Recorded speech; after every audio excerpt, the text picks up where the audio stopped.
Eu quero contar para vocês também uma outra parte que envolveria o nome do general Heleno, que é ex-gabinete de segurança institucional de Jair Bolsonaro, né? Atuou durante o governo dele. Algumas provas que foram obtidas por meio dos aparelhos apreendidos com o Mauro Cid colocam esse chefe do gabinete de segurança institucional, o general Heleno, no centro das articulações para manter o grupo no poder. E uma reunião que foi gravada por Cid, até mencionei para vocês aqui há pouco, o Heleno fala o seguinte: não vai ter revisão do VAR. Então, o que tiver que ser feito, tem que ser feito antes das eleições. Se tiver que dar soco na mesa, é antes das eleições. Se tiver que virar a mesa, é antes das eleições. Tem um outro trecho também que foi colocado nessa decisão do ministro Alexandre de Moraes, que fala o seguinte: eu acho que as coisas têm que ser feitas antes das eleições e vai chegar um ponto que nós não vamos poder mais falar. Nós vamos ter que agir. Agir contra determinadas instituições e contra determinadas pessoas. Isso, para mim, é muito claro. Teria mencionado, então, o general Heleno numa dessas reuniões que foram feitas com o ex-presidente Jair Bolsonaro.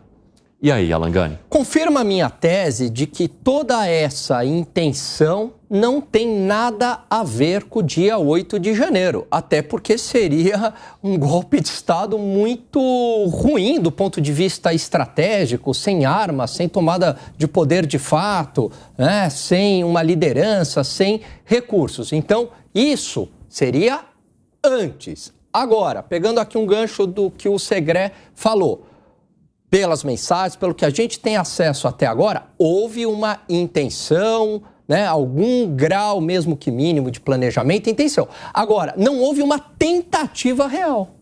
Uma tentativa real é diferente. A tentativa real seria um telefonema, a não ser que a gente, né, tenha mais informações que apareçam, mas um telefonema constrangendo um ministro, um grampo, algum tipo de ação nesse sentido. Por enquanto, a gente está no campo da intenção. E aí, de novo, moralmente é muito ruim essa fala. Eticamente é muito ruim. Institucionalmente, ela é muito ruim. Agora, ela não se encaixa, no meu entendimento, na minha interpretação, como um crime contra o Estado Democrático de Direito. Ah, mas deveria se encaixar. Então vamos mudar a lei. Uhum. Tem uma outra questão também relacionada ao Heleno. Quero também trazer de volta o debate sobre general Heleno, né? A gente estava falando que o ex-chefe do Gabinete de Segurança Institucional de Jair Bolsonaro havia dito ali que era preciso agir contra as instituições. Isso também foi tido como uma prova muito importante no caso da ação que agora é relatada pelo ministro Alexandre de Moraes. Como é que você avalia, hein, Fábio Piperno? Olha, o general Heleno, para mim, ele é um personagem duplamente importante nisso. Primeiro, porque ele era íntimo do presidente da República. Segundo, o general Heleno, ele também era alguém próximo da ABIN. E nós falamos muito sobre a ABIN nesses últimos dias. A ABIN está cercada de suspeitas, inclusive de de se tornar praticamente uma força paralela lá com suspeitas, né? Está sendo investigado, de bisbilhotar a vida de opositores. Então, é cada vez mais importante a gente saber onde é que se situou nesse emaranhado todo o general Heleno. Se o que está sendo investigado lá da ABIN, de fato, tem razão, se a ABIN cometeu algum ato ilícito, se o general Heleno participou disso e qual a participação também do general Heleno, né, nessa urdidura golpista. Eu quero aproveitar que você tocou no ponto da ABIN, porque tem informação também sobre isso na decisão do ministro Alexandre de Moraes, e ele menciona que houve também uma sugestão do ex-GSI, general Heleno, para que alguns integrantes da Agência Brasileira de Inteligência fossem usados ou infiltrados em campanhas de opositores para entender como é que elas estariam funcionando e para fornecer informações. E aí, até na decisão é colocado ali que no momento da reunião, Jair Bolsonaro disse o seguinte: não mexe com isso agora não, depois a gente conversa separadamente, eu acho que esse não é o momento de tratar desse tema aqui na reunião, e aí não se menciona se houve uma conversa depois ou se tem provas sobre essa possível conversa, mas colocam o general Heleno como o protagonista dessa sugestão de agir agir contra as instituições e de usar também a ABIN com o propósito de investigar, por meio de agentes infiltrados, campanhas de opositores. Gustavo Segré. Estava vendo que o Mauro Cid foi preso no dia 3 de maio por causa do certificado de vacinação do ex-presidente. Não foi preso por nenhuma dessas questões. Aí sempre lembro do termo que eu aprendi escutando Alan Gani, não? Era Fishing Expedition. E aí você vê que se arma um monte de questões que não digo que não devam ser investigadas. Todo ilícito deve ser investigado. Mas como uma coisa foi levando a outra e pegando o celular daqui, pegando uma deposição daqui, agora é a delação premiada, o Rolex, que ninguém mais fala sobre isso, as joias, que ninguém mais fala sobre isso. São investigados. E foram indo um atrás do outro e agora, puf, aparece através da delação de Mauro Cid, que, de novo, foi preso pelo certificado de vacinação do presidente Jair Bolsonaro. Não por uma questão do teórico golpe de Estado, não por uma questão de uma tentativa contra as instituições da República, nada disso.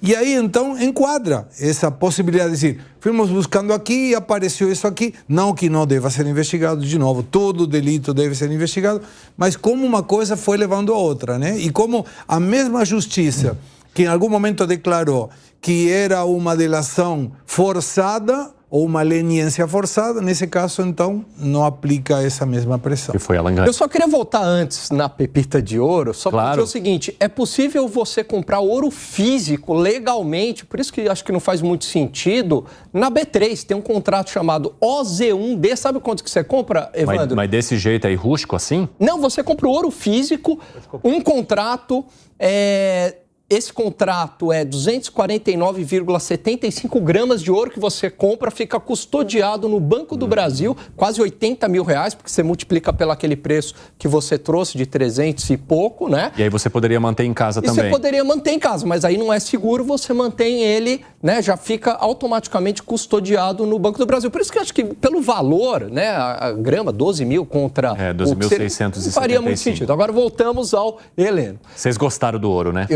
O ouro, ele gera, né? Essa curiosidade, essa coisa, né? Então é possível comprar, pessoa física, comprar, vender. Eu já fiz esse tipo de operação, comprei, vendi. Com pagamento de impostos, recolhimento da Receita Federal e declarado. Tem que declarar. Ou seja, o problema ali seria, então, a falta de declaração. Tem que declarar. É fiscal, tudo foi o que o Gustavo Segré colocou aqui. Essa é a regra. Agora, falando sobre General Heleno, como é que você vê essa possibilidade de articulação e de participação dele nessa história? Então, do ponto de vista institucional, é ruim, mas ele está no campo da suposição, de levantar ideias ruins. Agora, houve de fato alguma ação, houve alguém da ABIN grampeando autoridade, ministro do Supremo, aí o entendimento é diferente. Se a gente estiver no campo simplesmente de levantar ideias ruins, imagina, né? Você está numa reunião, sempre tem alguém lá que levanta uma ideia ruim, diferente. Ele não foi preso, ele é... Então, o que a gente sabe hoje é que a gente sabe, tomou conhecimento das coisas que ele disse.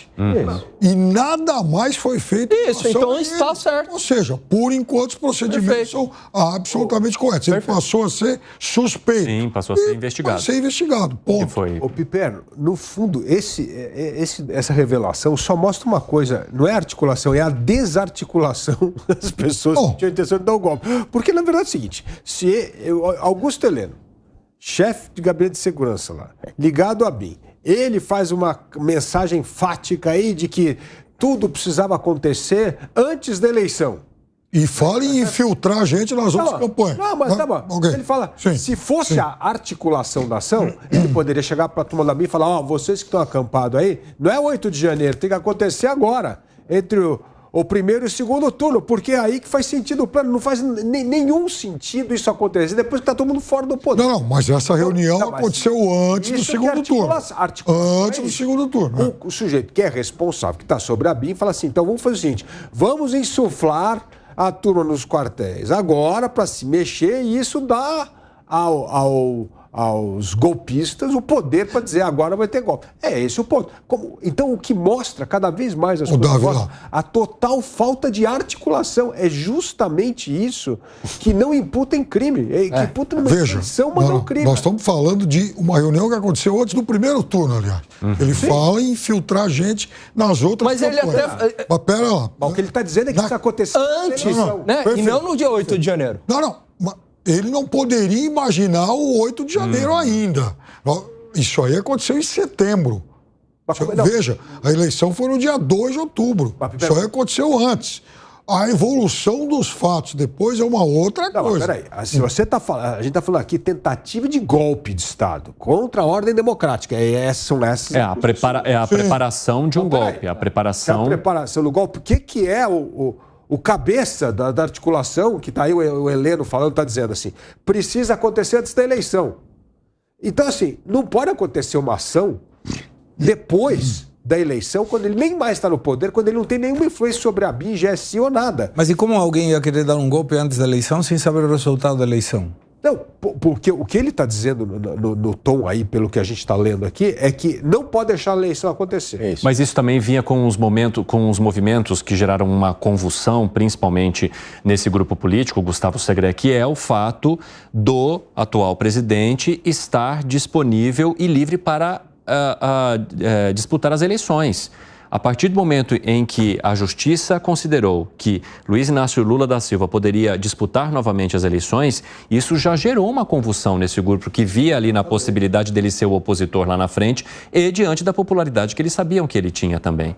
Então, não é que a gente está imaginando o que vai acontecer, pode ser que fique no poder. Poderia que ficasse no poder, mas isso já gerou uma revolta nesse grupo. Como que esta pessoa que, ao longo dos anos, teve essa situação, hoje vai poder se opor a Jair Bolsonaro numa tentativa de reeleição. Exatamente. Não, e o que eu estou dizendo é cada vez mais as evidências vêm à tona, mostra a desarticulação entre o que está sendo dito e o que se faz. Porque não se faz nada. Então, é por isso que eu digo, quando começa a dizer que tem um golpe contra o Estado Democrático de Direito, tá bom, me mostra a correlação entre o que vai sendo dito e os fatos, as ações. E não tem isso.